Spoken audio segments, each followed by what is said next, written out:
విదేశాల వనితలకు సారెపోసి పంపేది, భారతీయ సంస్కృతిని సగర్వంగా చాటేది, మన జాతీయ జెండాకు సమానంగా నిలిచేది.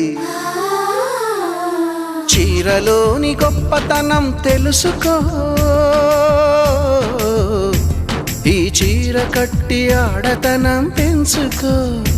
సింగారమనే దారంతో చేసింది చీర, ఆనందమనే రంగులనే అద్దింది చీర, మమకారమనే మక్కంపై నేసింది చీర. చీరలోని